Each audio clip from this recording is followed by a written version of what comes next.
Good evening. So I said I was going to do an update in a month's time on this Pinkerton tree of mine.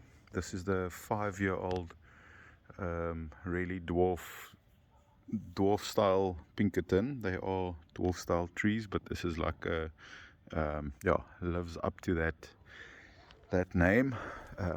It's a very small tree. It's been battling a lot here. The conditions that this tree is growing in is not the ideal conditions.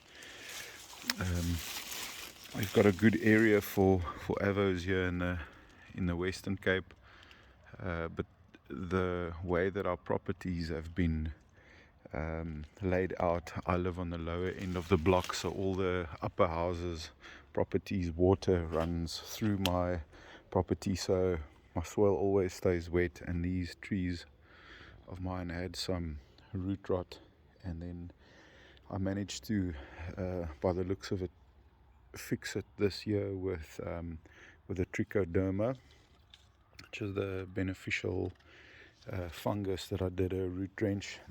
That looks like it might have sorted the Phytophthora out.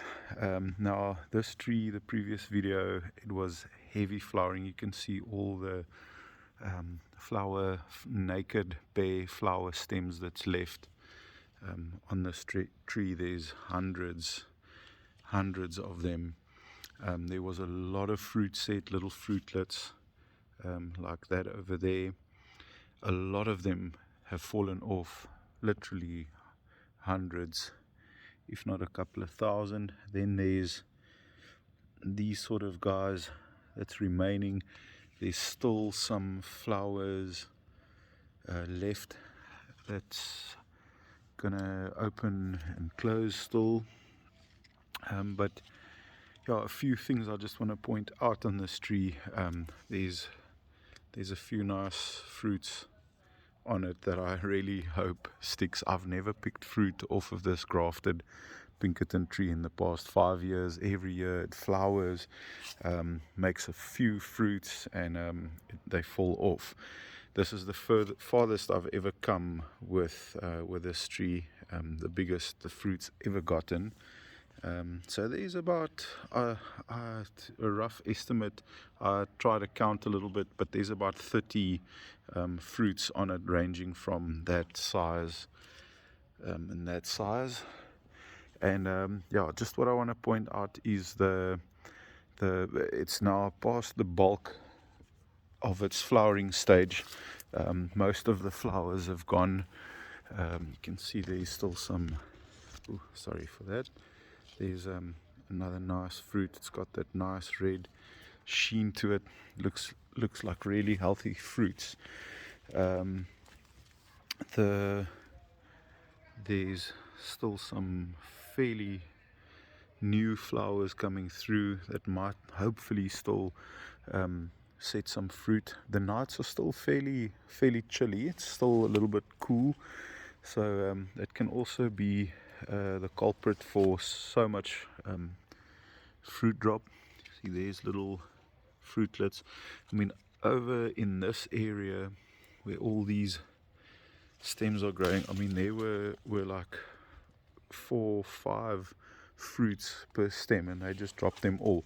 A really positive sign on this tree for me is this new growth. It's this the most vigorous this tree's ever grown. Higher up here on the top, there's all of this. I mean, I whitewashed this 2 weeks ago, and you can see where my paint stopped, and I've got about literally 8 to 9 inches worth of new growth within 2 weeks. So this thing is just going mad. I actually looked. You can see there's a lot of fruit stems that's died off. There's some nice fruits hanging underneath here in some places, like over there, and these things are now starting to fall off. A question that I have, I don't know if there's anyone that watches this video that's got experience would it benefit the growth of the tree if I went in with a little scissor and cut these stems that have no fruit or no more flowers on them? If I had to cut them off, is there still energy going into these flower branches, or would it benefit the tree if I had to cut them off?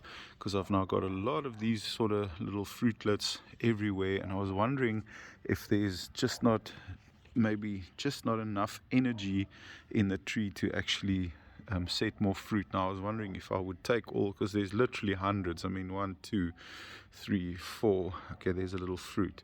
It's 5, 6, 7, 8.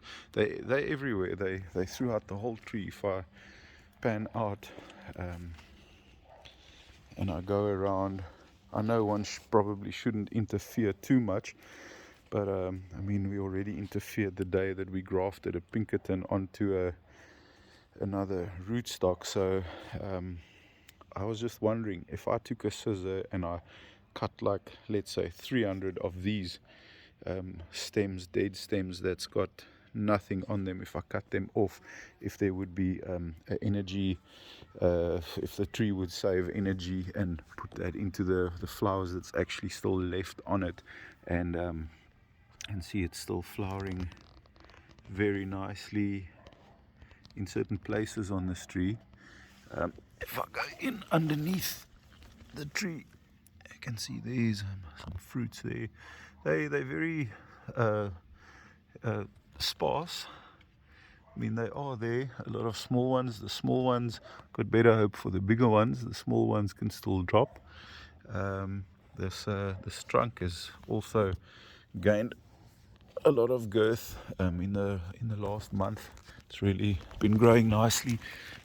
My mulch underneath has been breaking down beautifully. I've got such a healthy little ecosystem with these red wigglers, lots of earthworms underneath. I don't want to disturb too much, but yeah, quite a healthy system here, and I think the Trichoderma really did the trick. and just this new growth that I want to point out. I mean, look at this branch just going up. So this tree is putting a tremendous amount of energy into its new growth, and I wish it had more fruits on it, but I'm happy with a few that's on, and I just really hope that they stick. Even if I just get to pick one off of this tree, it will be awesome. And if I could keep the tree healthy throughout the next year, it could potentially bear much more fruit next year, next season. So, but yes, I was just wondering about this. If I had to snip off all these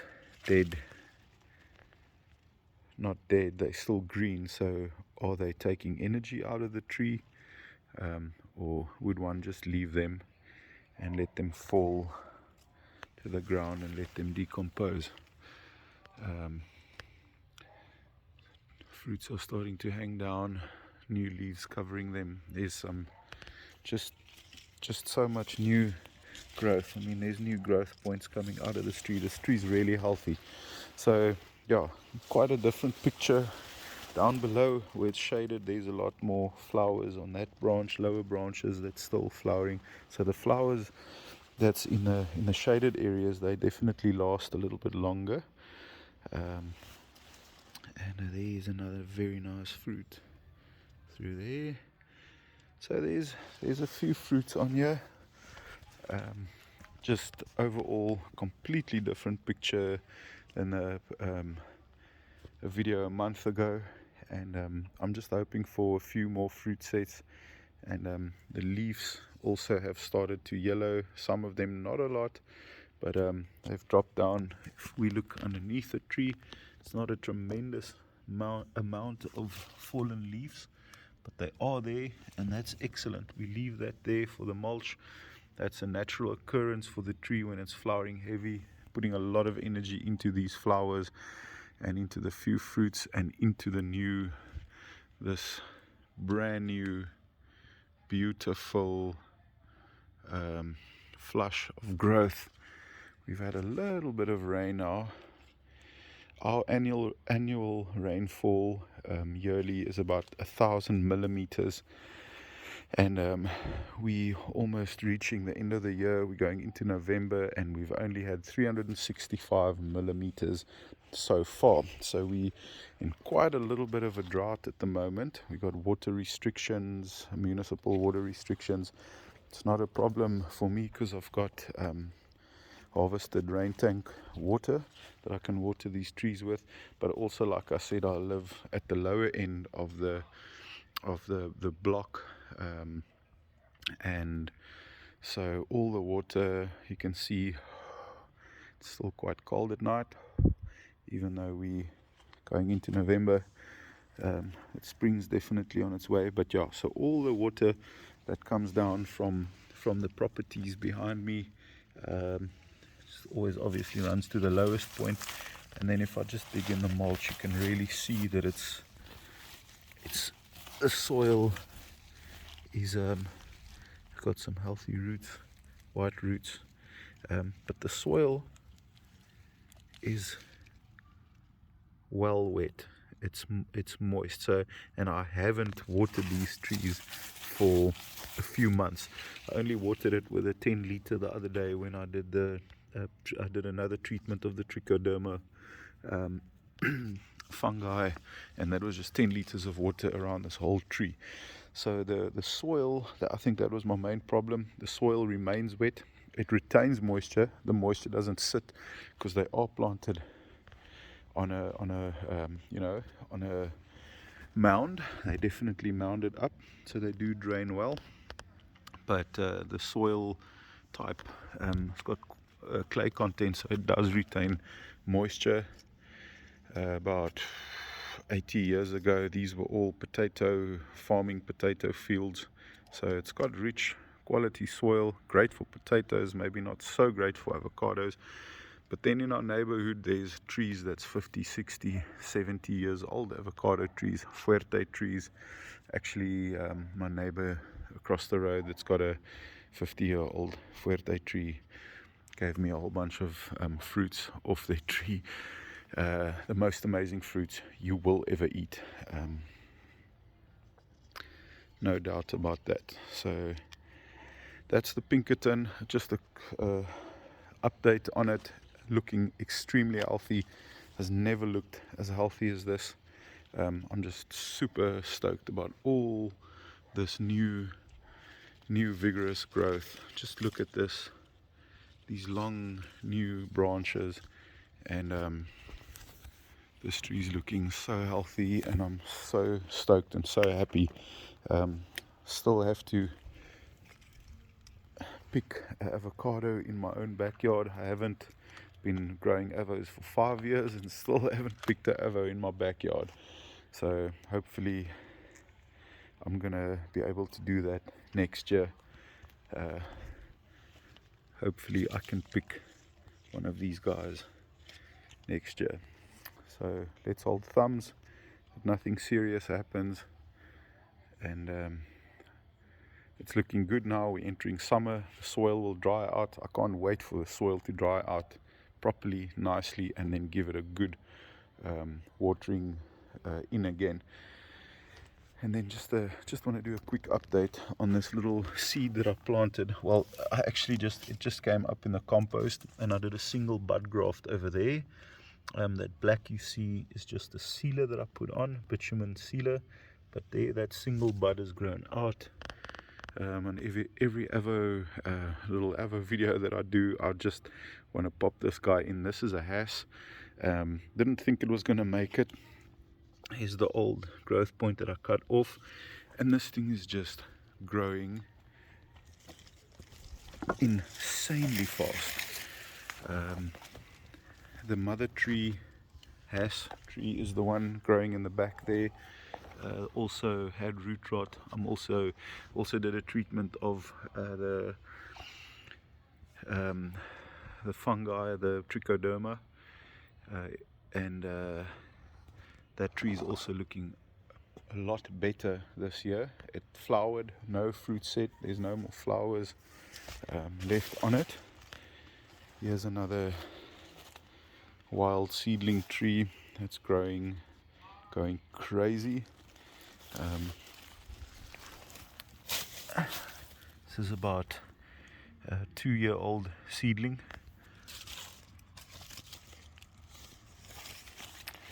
And the plan is to eventually graft this to a nice variety. Oh, there's something that I want to put on this video. A friend of mine bought me this variety. It's called Orion variety. Got it in Cape Town for me at a nursery there. So this avocado peer Ryan op 'n Duke 7. So it's a Avo on a Ryan Avo on a Duke 7 rootstock. So it's a not a very strong thick rootstock by any means. It's a very young tree. We've got the graft union right over here. It looks like they just did the splice graft over there. It's healed quite nicely, so the graft union is nice and sound, healthy. We've got a little bit of a cluster flower here, some droopy leaves. We've got more flowers, cauliflowers coming. There's some more on the top.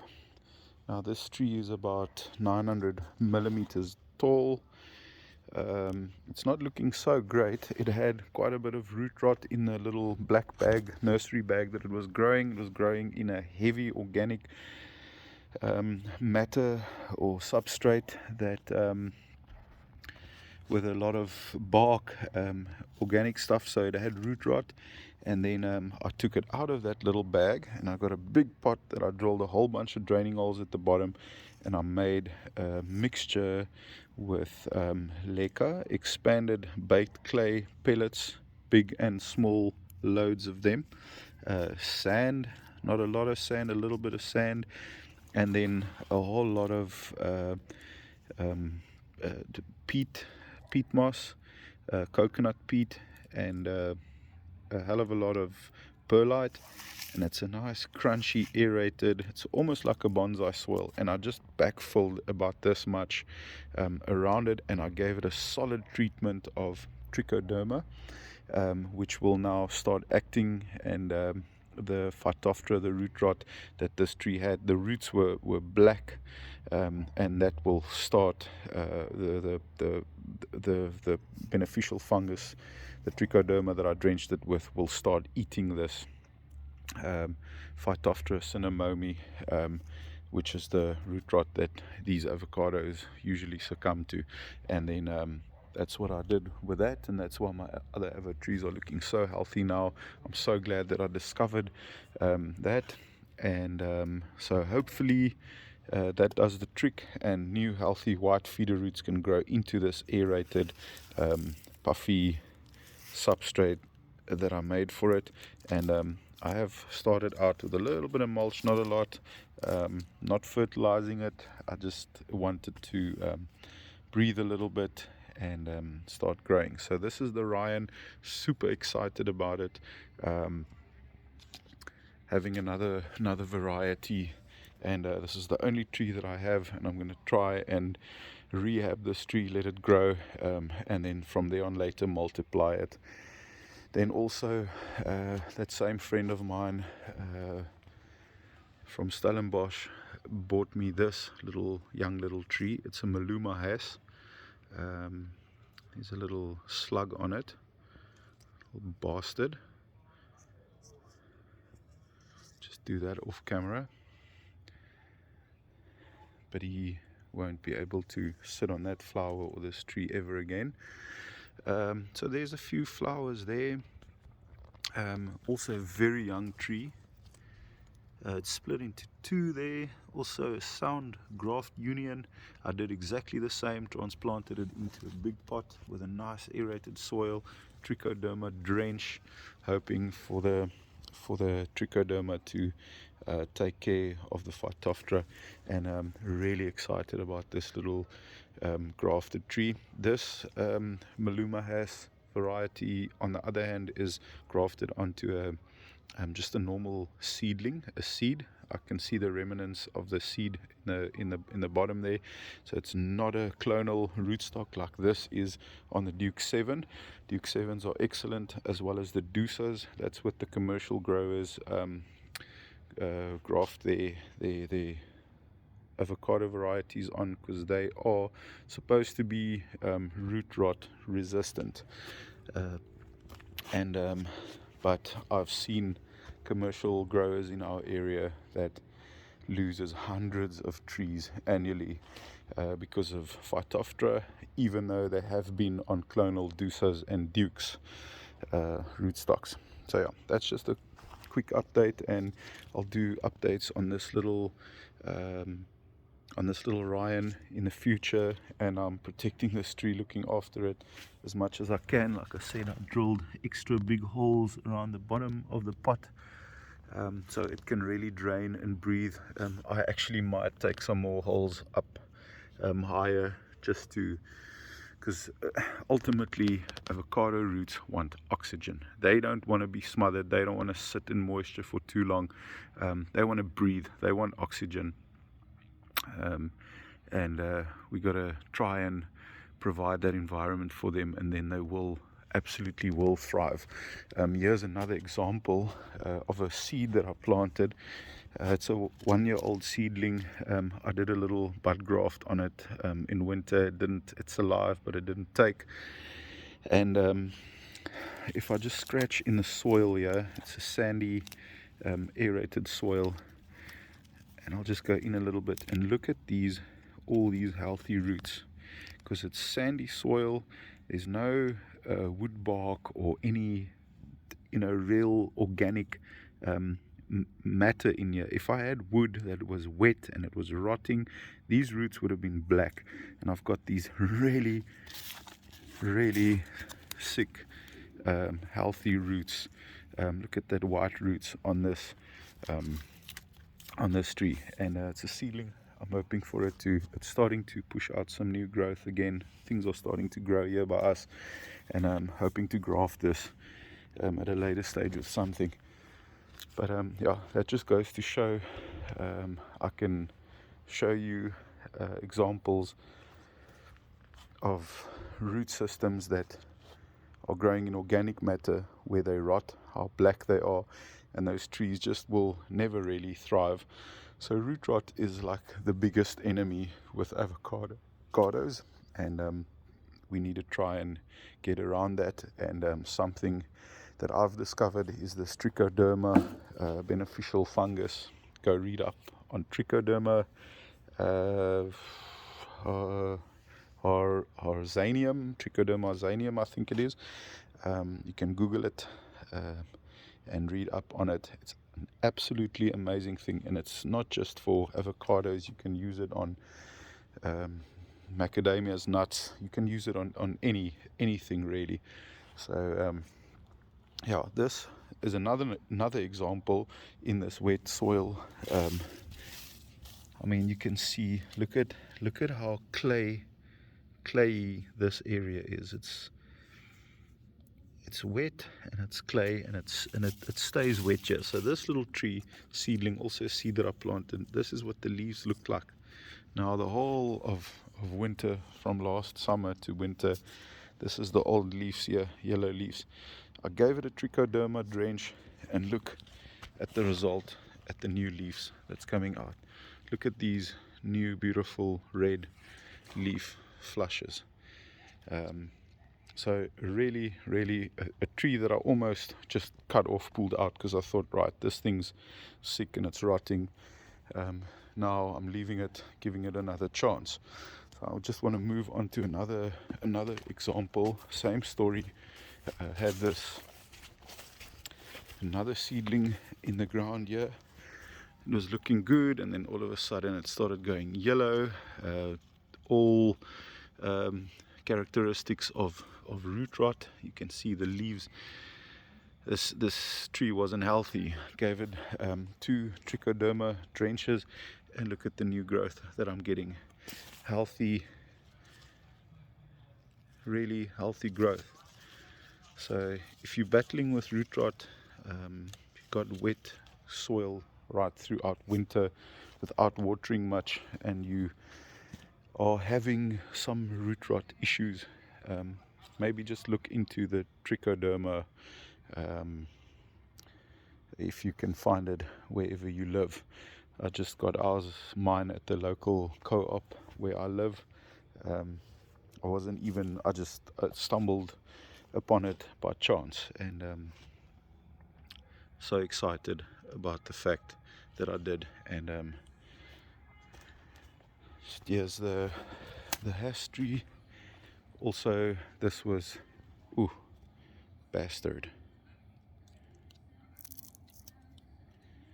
This was before these leaves. This was a new flush before Trichoderma treatment. You can see there, I lost all my flowers, all my no fruits, all my flowers, all my little fruitlets. But look at what happened after the Trichoderma drenches. Just look at how these things have shot within a few weeks. It just switched on. It's like the Trichoderma just went in there and just said to all the bad Phytophthora, screw you guys, we're gonna kill you all. We the boss, we the good guys, we're gonna make these trees grow. And just look at how this hass is growing. Stunning, absolutely beautiful. I'm so excited about this tree. Even though after the 4th year I've had it planted here, you can see absolutely no fruit set, naked little sticks everywhere, no fruit set, but I'm cool with it. I'm willing to give it another year because it's looking so healthy now. Previous years, this time the leaf starts falling off after flowering. It's really, you can see the tree's under a lot of strain. And this year, different story. It had its flowers, not a lot of flowers like in the past, but sure as heck putting a tremendous amount of energy into new growth, and that is so beautiful to see. And that is also so beautiful to see. Absolutely love these little guys. They might be the reason why I don't have fruit set. They eat all the bees. Look at these. Look at this. It looks like a rose. Absolutely beautiful new overgrowth, flush, that red, stunning. Love it. Thank you for watching, and I'll do a update probably in another month's time. My Fuerte has done some amazing stuff also in the last couple of weeks since the last video, the last update, and I'm super amped to make a video on that also, an update. And so yeah, in a month's time I'll probably do another video update.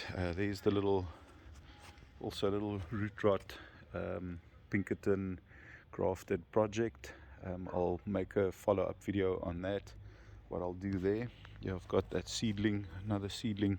It's coming along nicely. Also such beautiful new growth coming out. I've got growth coming out low down.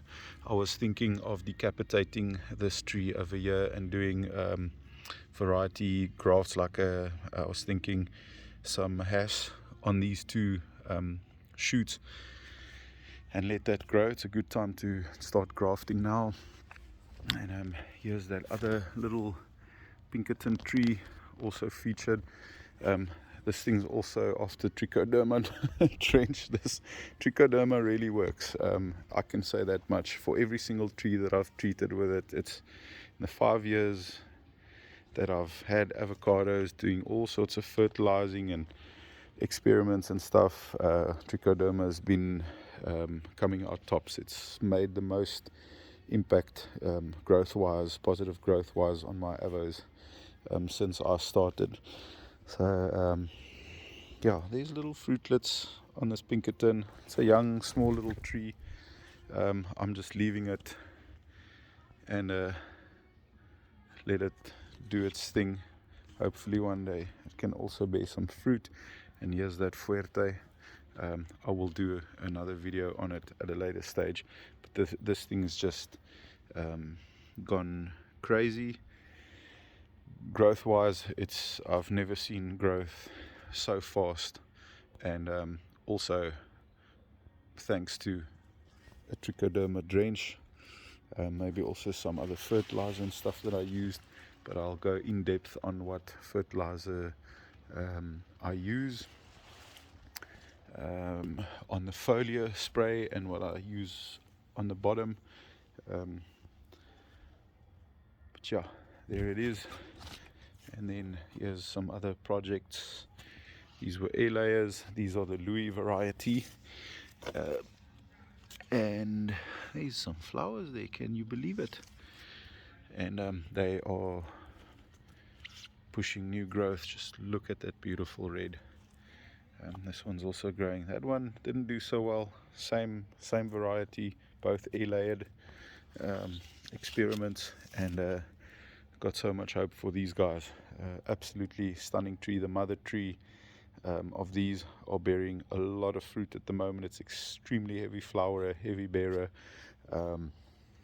We yet to completely decide. It's a friend of mine's tree. Decide what the fruit quality is.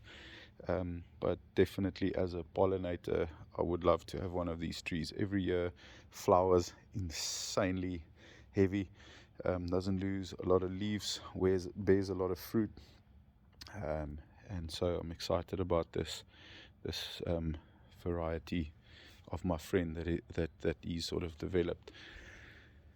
And there's those Pinkertons. So I'll do a little update again in a month's time. Thank you again so much for watching.